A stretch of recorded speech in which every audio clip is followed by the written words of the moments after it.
Sony Xperia 8, versi murahnya Xperia One ya tahun 2022, harganya sekarang cuma 1 jutaan aja. Apakah dari segitu worth it dibeli? Dengan chipset mid-range yang dipakai, yuk langsung aja kita review Xperia 8 di tahun 2022. Let's go!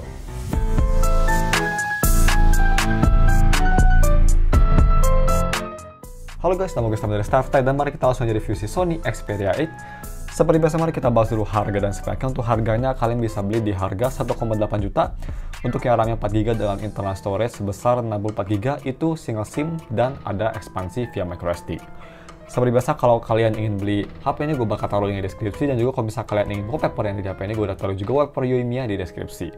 So, untuk harga segitu, kalian dapat spek pakai chipset Snapdragon 630, layar 6 inci 21:9 Full HD display, 60Hz, ada headphone jack, NFC, USB Type-C, juga punya baterai sebesar 2760 mAh baterai yang ada wireless charging juga. Langsung aja kita bahas si desainnya displaynya. Buildnya sendiri ini pretty much se-premium Xperia One dengan metal frame dan glass back.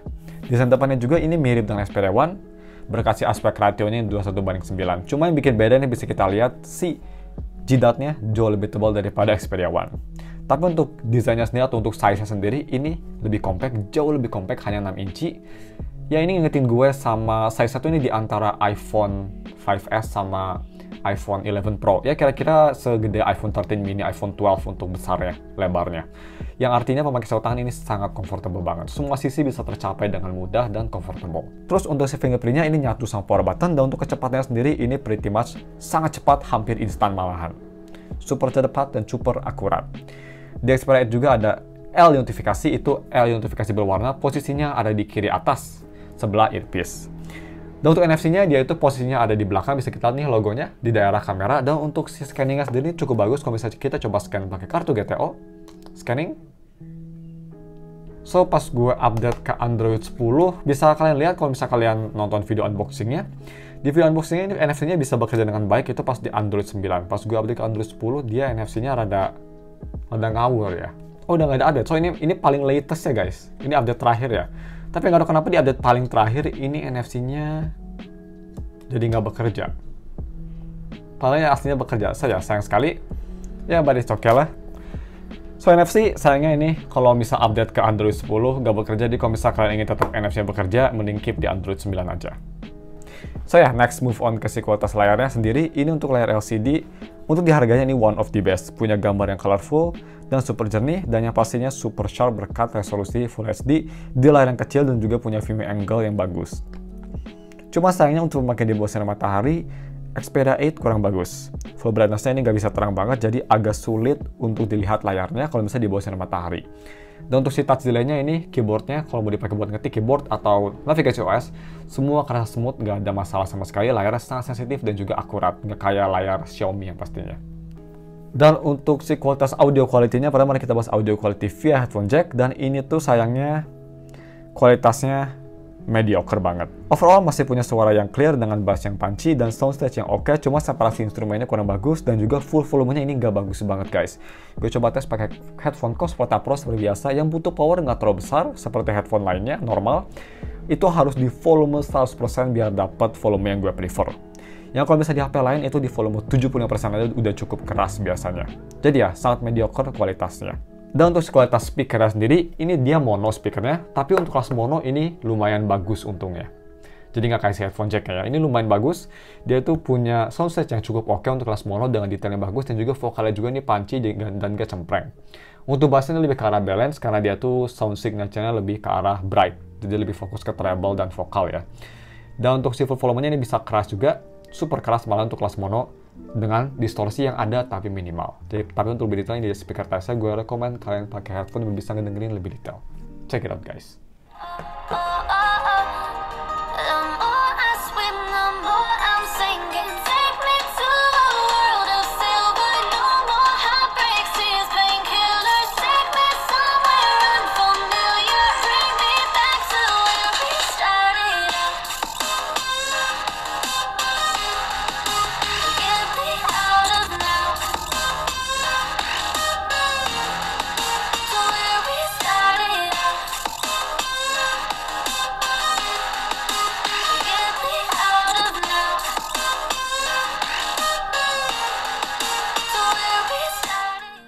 Dan untuk si kamera kualitinya guys, untuk kamera belakang ini punya megapiksel sebesar 12 megapiksel dengan f1.8 dan kamera kedua 8 megapiksel f2.2 zoom. Kamera depannya ini 8 megapiksel yang bisa record video sampai resolusi 1080p di fps 30. Untuk kualitas rear kameranya ini surprisingly untuk harganya cukup bagus guys. Punya gambar yang vibrant dengan detail yang super sharp, kontras yang cukup oke dan juga dynamic range yang bagus. Overall gambar kelihatan clean dan juga enak dilihat. Cuma memang untuk foto low light-nya ini nggak bagus sama sekali. Bisa kita lihat ini nggak ada night mode, jadi foto kelihatan super gelap, malah lebih gelap daripada aslinya. Dan punya detail yang soft, cuma untungnya dia itu warnanya nggak wash out banget, masih lumayan colorful lah, lumayan oke. Dan untuk foto selfie-nya sendiri ini mediocre, nothing spesial. Masih punya detail dan warna yang oke, tapi foto kalau misal di backlight yang terang nggak bisa fokus ke subjek muka, jadi gambar kelihatan blown out.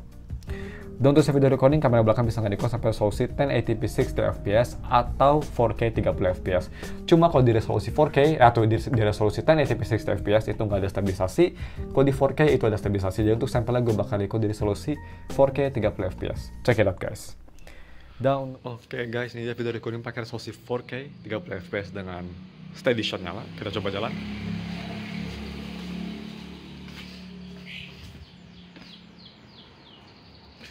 Oke, kita coba fokusin ke tanaman atau batang seperti biasa.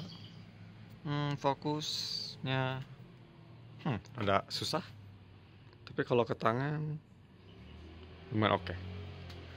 So, ini dia dynamic range-nya. Ini kalau bisa nilai di bawah gimana kualitas audio dan stabilisasinya. Check it out guys. Dan untuk si gaming performance-nya, ini pakai chipset Snapdragon 630 yang untuk zaman sekarang sih ini chipset kelas low end ya. Jadi memang untuk main game sih gue kurang rekomen. Mending main game yang enteng aja, kayak Bullet Hell Monday atau Candy Crush itu masih bisa. Tapi kalau mau coba main game kayak PUBG, menurut gue ini HP bakal struggle banget. Tapi kalau main game enteng kayak Bullet Hell Monday yang tadi gue bilang, ini sih masih cukup oke. Gameplay masih relatif smooth, bisa kita lihat di B-roll dan juga stabil. HP-nya juga nggak cepet panas karena ini chipset yang lumayan dingin ya, nggak kayak flagship yang cepet panas. Dan untuk main game rhythm kayak Bandori atau D4DJ, ini juga masih sangat playable banget. Dan seperti HP Sony lainnya, ini nggak punya touch ataupun audio delay sama sekali. Ya, ini sekelas HP lainnya seperti HP Apple, Samsung, atau Google. Very nice. Dan untuk UI experience-nya ini versi AU guys HP-nya, tapi udah dapat sampai Android 10. Bisa kita lihat kalau misalnya kita ke settings, dan kita ke sistem, terus kita ke advanced, dan kita ke software update, bisa kita lihat ini udah updated to Android 10. Cuma yang tadi gue bilang, sayangnya karena di Android 10 dia itu for some reason, gak tau kenapa guys, NFC-nya gak bekerja. Bisa kita lihat, kalau misalnya kita coba scan tuh NFC read error tulisannya. So ya, sangat menyayangkan banget. Tapi ya, untuk si pemakaian sehari-hari, ini sih Xperia 8 lebih kerasa kayak HP entry level daripada mid-range kalau misal di tahun 2022. Navigasi OS masih cukup smooth, tapi kalau buka aplikasi memang agak lama. Dan beberapa detik setelah masuk di aplikasi itu bakal ada lag yang lumayan besar. Tapi setelah beberapa lama itu bakal ngeload dan bakal lebih smooth.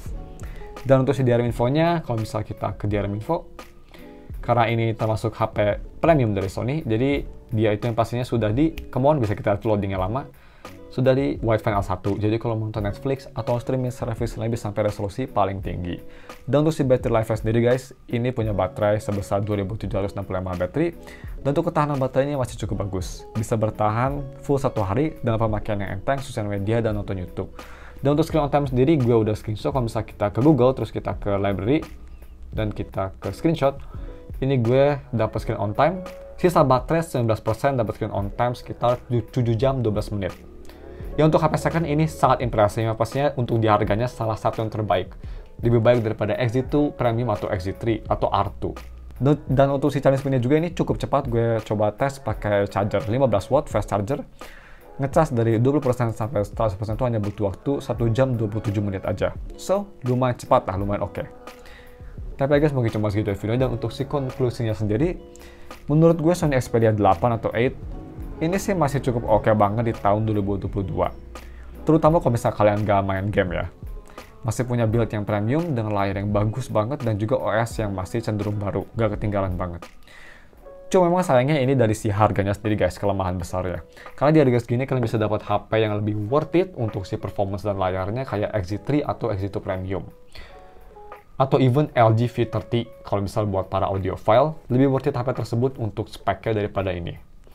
Tapi satu hal yang bikin Xperia 8 lebih baik daripada HP yang tadi gue sebutin, yaitu dari si baterainya yang jauh lebih tahan dibanding HP yang tadi gue bilang. So, kalau misalnya kalian power user atau suka pakai HP ini untuk kayak HP emergency, HP kedua yang punya baterai lebih awet, ini mungkin bisa jadi pilihan yang bagus. Jadi kalau misalnya kalian mau beli HP ini, gue bakal taruh linknya di deskripsi. Dan juga kalau misalnya kalian ingin wallpaper Yoimiya, gue juga udah taruh link wallpaper Yoimiya di deskripsi. Oke guys, mungkin cuma segitu aja videonya. Mohon maaf kalau misalnya ada kesalahan dari video kelewat, jangan lupa like dan subscribe. Thanks for watching, we'll see you in another video. Bye.